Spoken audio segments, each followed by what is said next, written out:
Chairman, آج یوم کشمیر کے حوالے سے بڑا مستحسن فیصلہ تھا اپوزیشن اور ٹریری بینچز کا کہ آج کا بزنس سسپینڈ کر کے اپنے کشمیری بھائیوں کے بارے میں گفتگو کی جائے۔ اور ہی ایسا اقدام ہوتا اگر آج ہمارے وزیر خارجہ بھی ہمارے درمیان ایوان میں موجود ہوتے، اور میں یہ بات بڑے دکھ اور افسوس کے ساتھ کرنا چاہوں گا کہ وزیر خارجہ صاحب اپنی علاقائی سیاست کے سکور سیٹل کرنے کے لیے تو ایوان میں آتے ہیں، لیکن کشمیر یا افغانستان جیسے بنیادی جو ہمارے سب سے بڑے ایشوز ہیں ان پہ بات کرنے کے لیے اور بات سننے کے لیے انہیں یہاں پہ ہونا چاہیے۔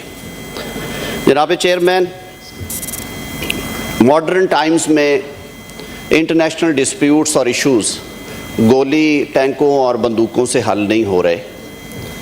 یہ الٹیمیٹلی گفت و شنید سے، انٹرنیشنل لابنگ سے اور اچھی خارجہ پالیسی سے حل ہوتے ہیں، اور ہمیں بھی یہ بات سمجھنا ہوگی کہ اگست 2019 میں پروکلیمیشن جاری ہونے کے بعد پاکستان نے ملک کے اندر اور ملک کے باہر ایک مؤثر خارجہ اور حکومتی پالیسی کے ذریعے اس ایشو کو کس حد تک بہتر انداز میں ہینڈل کیا ہے۔ خدارہ اس کو کسی قسم کی سیاسی تنقید کے زمرے میں نہ لائیے گا۔ میری رائے میں کشمیر ایشو پہ پاکستان نے ہمیشہ آواز اٹھائی، اور اس کے لیے ماضی میں اگر آپ دیکھیں تو ہمیں بالکل کریڈٹ دینا چاہیے ماڈرن ٹائمز کے جو پولیٹیکل لیڈرز ہیں، شہید ذوالفقار علی بھٹو، محترمہ بے نظیر بھٹو صاحبہ اور جناب نواز شریف صاحب، کہ انہوں نے اس ملک کو، قوم کو لیڈ کرتے ہوئے مسئلہ کشمیر کو انٹرنیشنل فورمز پر، برادر اسلام میں اور خطے میں اس کو مؤثر انداز سے اٹھایا اور پیش کیا۔ آج بھی حکومت کا یہ فرض ہے کہ کشمیری 73 سال سے جو ان کی جد و جہد جاری ہے اس کے سب سے نازک اور خوفناک ترین دور سے گزر رہے ہیں، لیکن جب ہم اپنے دامن میں جھانکتے ہیں تو ہماری یہاں کی جو مجبوریاں، ملک کے اندر کی جو سیاسی مسلطیں ہیں، مجھے تو جناب چیئرمین یہ کہنے میں کوئی عار نہیں محسوس ہوتا کہ مسئلہ کشمیر جیسے ایک قومی اور ایک متفقہ جو ہمارا ایجنڈا ہے اس پہ بھی مجھے کبھی کبھی ڈویژن نظر آتی ہے۔ کیوں نظر آتی ہے سیاست کے طالب علم کے طور پہ؟ کہ پچھلے 3 برس سے اگست 2019 سے لے کے آج تک حکومت اور اپوزیشن نے ایک جگہ پہ بیٹھ کے اور پاکستان بھر کی سیاسی قیادت کو ایک جگہ پہ اکٹھے کر کے سر جوڑ کے پاکستان کی آواز کیا ہونی چاہیے، پاکستان کے اقدامات کیا ہونے چاہیے، پاکستان کی خارجہ پالیسی کشمیر ایشو پہ کیا ہونی چاہیے، اس پہ انفارچونیٹلی ہم نے بات نہیں کی۔ آج بھی یہ وقت ہے، میں یہ سمجھتا ہوں کہ ہمیں آج کی قرارداد میں پھر اس بات پہ زور دینا چاہیے کہ بلا شبہ پاکستان کے عوام اور پاکستان کی سیاسی قیادت مسئلہ کشمیر کو اس خطے کے امن اور سلامتی کے لیے ایک انتہائی اہم مسئلہ سمجھتے ہیں، بلکہ the only dispute as far as Pakistan is concerned, ہمارے لیے کشمیر سے امپورٹنٹ کوئی ایشو نہیں ہے، اور اس کے لیے جو ماضی میں ہو گیا اس کو چھوڑتے ہوئے ہمیں ابھی بھی ضرورت ہے کہ خارجہ محاذ کے اوپر ہم ایسے لاہے عمل مرتب کریں کہ ہماری آواز، پاکستان کے 22 کروڑ عوام کی آواز حکومت وقت کے ذریعے، اور جو ہمارے سیزنڈ پارلیمنٹیرینز ہیں اس ایوان میں بھی موجود ہیں، قومی اسمبلی میں بھی موجود ہیں، اور وہ لوگ بھی ہیں جنہوں نے بطور وزرائے خارجہ یا جو اس ایشو کے اوپر تھنک ٹینکس کے طور پہ کام کرتے رہے ہیں، ہمارے پاس بہت بڑی شخصیات ہیں۔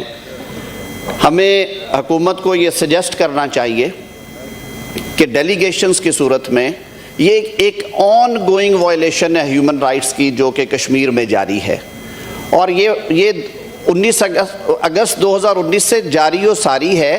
اس کو روکنے کے لیے میں سمجھتا ہوں کہ حکومت کو مؤثر اقدامات کرنے ہیں، اور یہ جو چھوٹی چھوٹی یہاں کی پرابلمز ہیں ان کے اوپر سے پش ڈال کے اکراس دا آئل حکومت اور اپوزیشن دونوں کے جو وفود ہیں وہ ترتیب دیے جائیں اور مختلف ممالک کی جو پارلیمنٹری لیڈرشپ ہے ان سے یہ میٹرز ٹیک اپ کیے جائے. ریجنل تنظیموں سے اس مسئلے کو اجاگر کرنے کے لیے وہ لائحہ عمل مرتب کیا جائے.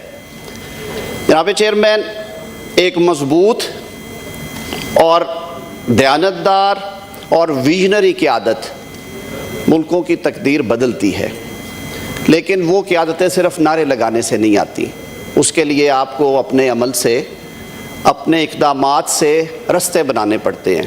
بطور پاکستانی مجھے کل پھر دکھ ہوا جب ہمسایہ ملک چین میں میرے ملک کے وزیر اعظم گئے اور ان کا استقبال پاکستان کے سفیر نے کیا.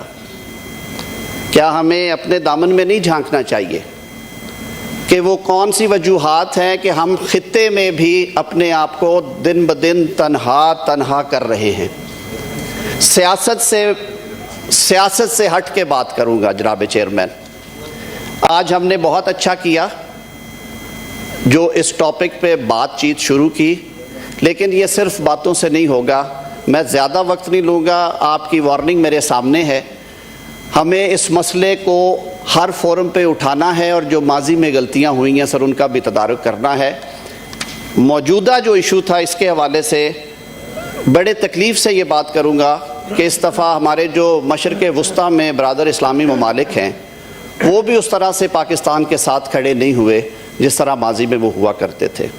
تو ان سارے معاملات پر گفتگو کرنے کے لیے میٹتے ہوئے اس ایوان کے توسط سے یہ ضرور گوش گزار کرنا چاہوں گا کہ حکومت وقت کو اس پہ تمام سیاسی قیادت کو اکٹھا کر کے فیوچر کورس کے لیے ایک اوپن ڈائلاگ کرنا چاہیے تاکہ ہماری آواز دنیا بھر کے ممالک میں جائے. بہت شکریہ.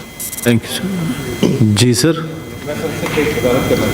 جی سر. ایک وضاحت کرنا چاہوں گا کہ جیسا کہ آپ کو علم ہے کہ اس وقت پرائم منسٹر اپنی کابینہ کے اراکین کے ہمراہ نہایت اہم وزٹ پر چائنا میں آفیشیل وزٹ پر وہاں موجود ہیں.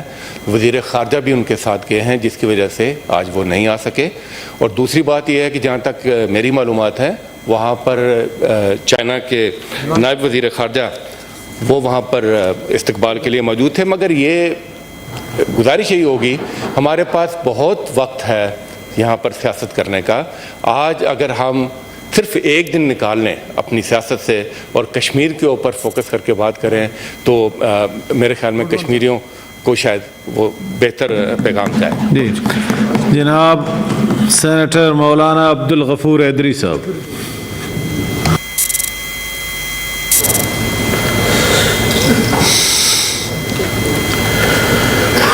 بسم اللہ الرحمن الرحیم.